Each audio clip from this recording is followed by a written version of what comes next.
गोर लगै छी अपने सबके मिथिला संस्कार पर स्वागत करै छी। आठम दिन के कथा दऽ रहल छी। सातम दिन के कथा में रहन हुनकर तपस्या गौरी के, आर आठम दिन के कथा में छन हुनकर विवाह के दिन हेतन, बर बराती सब एथिन। जखन महादेव दऽ देलखिन वरदान गौरी के तऽ कहलखिन सप्तऋषि के जे अहाँ जाओ हिमालय के ओहिठमन जाकर हमरा विवाह के दिन तय कियाओ। हुनका कह दियौन हिमालय के जे हम सब कोन दिन के विवाह करल आब की करल। सप्तऋषि अरुंधति दुनू सब गेलखिन हिमालय के ओहिठमन। हिमालय बड़ स्वागत केलखिन।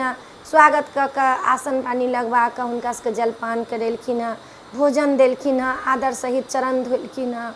जहाँ माता साक्षात शक्ति स्वरूपा के बासिन था की के कमी हेतन। मनाइन देखलखिन तऽ मनाइन के आँखि से झरझर नोर बहै छनि, आँखि से नोर खसि रहल छथिन। दुलारी बेटी, हमर न्यारी बेटी, एते सुकुमारी बेटी कोना के सासुर में रहत, कोना के करत, कोना के कोन काज करत। हुनका एकदम से आँखि से झरझर दहो दिस नोर हुनकर बहि रहल छनि। गंगा जमुना जकाँ हुनका नोर मनाइन के बहि रहल छनि। हिमालय समझबै छथिन जे की करबै, सबके बेटी सासुर जाइ छै, ककरो ई नियमे छै जे अपन घर से जाकऽ आ दोसरा के घर सजबै छै, जे हुनका मांग में सिंदूर धरै छनि तिनके सर्वोपरि भऽ जाइ छथिन। अहाँ चिंता जुइन करू। हिमालय समझाबै छथिन मनाइन के। माता अरुंधति गेलखिन माता लग में भेंट करला गौरी माता से। जहाँ शक्ति स्वरूपा माता छथिन तहाँ गेलखिन सब भेंट करला। बताओ उसिन केहन हेतै, लोक देखला ललायत हाथ, देवता सब ललायत होइया। हिनकर दिन तका गेलन फागुन के चतुर्दशी के विवाह हाथ 4 दिन के बाद। आ सब लोग अपन तैयारी में लागि गेलखिन। हिमालय तैयारी में लागि गेलखिन। ओहिठमन से उ विदा भेलखिन। माता शक्ति स्वरूपा के केस में कंघी करै छथिन हुनकर माय। हुनकर जटा जे भऽ गेल छनि से जटा के निकालि कऽ एक एकटा कऽ आ हुनका झाड़ै छथिन। बताओ एकटा जगत के माता छथिन मैया शक्ति स्वरूपा, आ हुनकर माय हुनका केस कंघी करै छनि, हुनका केस बनै छथिन, हुनका सजबै छथिन, हुनका श्रृंगार करै छथिन। उ दृश्य केहन हैत से बताओ।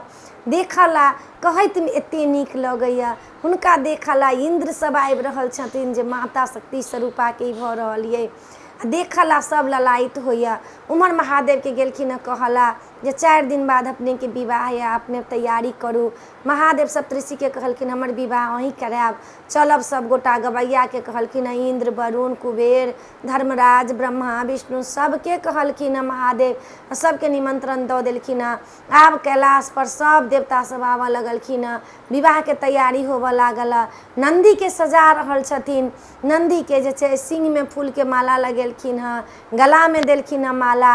हुनकर जे छै मृगछाल से शुभ सुशोभित कऽ कऽ मृगछाल ओछा देलखिन नंदी पर। महादेव के जटा जुटी झाड़ि कऽ, चंद्रमा लगा कऽ, त्रिपुंड कऽ कऽ महादेव जूड़ा बनेलखिन। फूल के माला पहिरलखिन, रुद्राक्ष के माला पहिरलखिन, बाजूबंद पहिरलखिन। आ हुनकर गला में जे छनि से बासुकी नाग के बास छनि। त्रिपुंड केलखिन। महादेव के नशीला नशीला कटीला कटीला आँखि छनि। बहुत सुंदर लागि रहल छथिन महादेव, एकदम विवाह करऽ के लेल। ऊपर से बाघम्बर हुनका पियर पियर कऽ ओढ़ा देलखिन। महादेव तैयार भऽ गेलखिन। विष्णु भगवान गरुड़ के तैयार कऽ लेलखिन। ब्रह्मा जी हंस के तैयार कऽ लेलखिन। सब गोटा तैयार भऽ कऽ बराती ओहिठमन से चलि देलक। जखन बराती ओहिठमन से चलल तऽ हिमालय के कहा गेल जे बराती चलि देलक। हिमालय सब कर कुटुम्ब के लऽ कऽ सब व्यवस्था कऽ लेलखिन। जहाँ माता अन्नपूर्णा के वास छनि तहिठमन कथी के कमी रहतनि। एकदम सब भरपूर छै, एकदम से सब चीज भरल छनि। हुनकर एकोटा चीज कमी नहीं छनि। सब व्यवस्था नग्र सजायल छै। पूरा दीप जरल छै, पूरा तोरण लागल छै, जगमग जगमग ज्योति भऽ रहल छै। जे माता शक्ति स्वरूपा के विवाह भऽ रहल छनि, गौरी दाई के विवाह भऽ रहल छथिन। जतेक मनाइन जे छथिन से सबके दौड़ दौड़ कऽ कहऽ जाइ छथिन गे माय गे हमर जमाय जे छथिन 3 लोक के पति छथिन, त्रिभुवन स्वामी छथिन, ईश्वर महादेव छथिन। अहाँ सब नीक नीक कपड़ा लत्ता पहिर कऽ आउ हमरा आंगन में, हमरा जमाय के परिछब। कहलखिन ठीक छै। सब अपन अपन सबके हकार तिहार पड़ल छै, सब आंगन में अबै छनि हुनका। आब नारद एलखिन। नारद के कहलखिन कि हमरा द्वार पर लऽ चलू, हमर जमात हमरा पहिले देखा देब, तकर बाद केओ देखत। ताहि दिनसँ देखै छी पहिले लोक जमाय सास नहि देखै छै, महादेवक रूप देखा जाइ छै। महादेव छथिन वरदान देने, सास बादमे देखै छनि।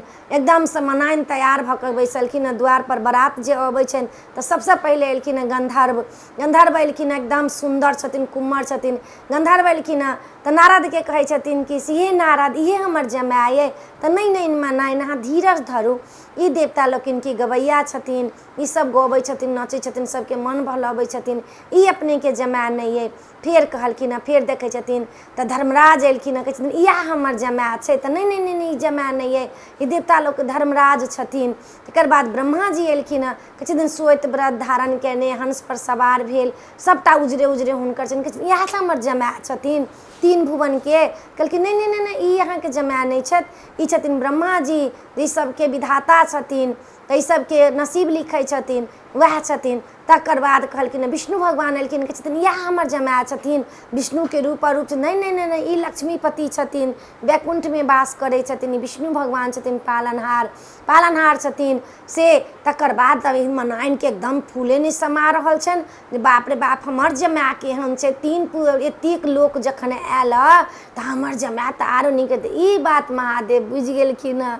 महादेव तऽ मनाइनके कखनो नहि मोन पूरा होबऽ दै छनि, कखनो नहीं। की केलखिन हँ महादेव, आब द्वार पर आबऽ लगलखिन हँ।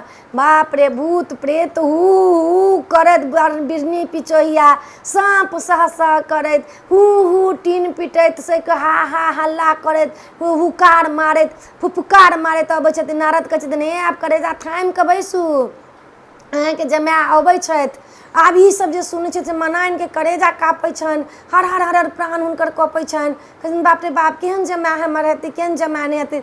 महादेव छथिन 5टा मुँह बना लेने, 3टा नेत्र बना लेने, 10टा हाथ बना लेने, एकटा में खपर, एकटा में त्रिशूल, एकटा में दंड, एकटा में कमंडल, एकटा 10 हाथ में 10टा चीज देने। आ ऊपर से छथिन से भस्म पूरा रमा लेने, ऊपर से मृगछाल ओढ़ने छथिन, नई नीक भेष बनेने, लहला साँप करै छनि, बिच्छू से फुफकार मारै छै, काँची पीची लटकल छनि, पूरा दरारि फाटल छनि, केश पाकल छनि, ओहिपर एने केश पाकल जट्टा भऽ गेल छनि, अक्रूर सिंह सनके केहनो ने केहनो लगै छथिन। मनाइन जे देखलखिन हँ से मनाइनके देखैत मनाइनके धराम से मनाइन खसि पड़लखिन हँ धरती पर, बेहोश भऽ गेलखिन हँ।